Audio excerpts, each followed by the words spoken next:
Alan, we're at the EIPC Summer Conference in Birmingham. Give us a little bit of an overview of what's been going on. Well, first I'd like to mention that it's my great pleasure and honour to award Rex Rosario honorary fellowship at the Institute. Rex has been a loyal supporter of EIPC for many years now, and actually he worked with the original inventor of the PCB, Paul Eisler, in the 1950s, so Rex has been there from the very beginning, and he's attended all of the World Conventions, which have been 14 now, and I was with him at the last one, the ECWC 14 in Korea in April. Where he handed over his chairmanship of the organising committee for the World Convention to Hong Kong PCA, so we'll be going to that in 3 years' time. So it was a great honour to do that. Rex has been a loyal supporter, so that was the first highlight for me personally, I have to say. Somebody I've also known for 35 years or thereabouts.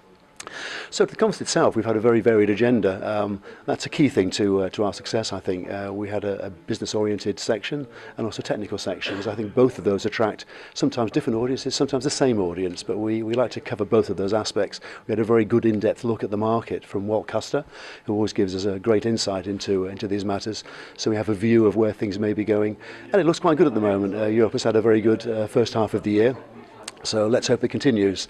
We have challenges ahead. Certainly in the UK we think of Brexit, we have elections all around Europe, we have the geopolitical situation which may make us somewhat nervous, but with these things come opportunities, so I think it was good to hear what's going on. Then we had some technical papers. We had a very good one on copper roughness, especially with regard to signal integrity. So we heard about the treatments from the four suppliers, we heard about treatments for bonding from chemical suppliers and for industry consortia, so it was a very interesting discussion. And then we heard about biomems, so the microelectromechanical sensors, integrating biological sensors with electronics, which is great because we found we could actually, or people can form microchannels, microfluidic channels in PCB materials and electrical sensors and carry out point-of-care biological monitoring. A particular paper we had was from Despina Moscow of the University of Bath, which was talking about the diabetes epidemic in Turkey, where basically more than twice the prevalence of developed economies in children in Turkey are developing diabetes. And of course you can't take the traditional blood sample from kids because they don't like that. It's very disturbing. So they've developed a way of taking a sample just from the very outer layer of the skin and then putting it onto a biosensor built on a PCB. And with this you can do mass screening and you can actually then try to address the epidemic. So that was a very positive development. We've heard a couple of times of these biosensors, and it's a new market, a really potentially huge market where point of care is moved from labs, centralized labs, to labs on chips. So the lab is actually with you in your home, connected maybe via your smartphone to the IoT. So you can actually pass this data then to AI doctors, so artificial doctors or real doctors, and actually then carry out say diagnosis remotely.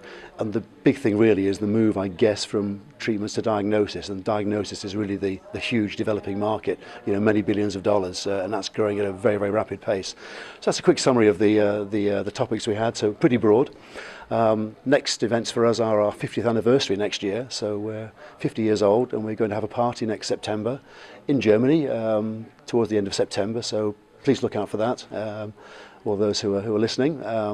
And our next conference will be in 1st and 2nd of February next year, probably in Lyon in France. So again, we'll be publicising that fairly soon. We'll have the call for papers in the next few weeks and try to get a good vote agenda. So there's a brief summary of where we are, Kim.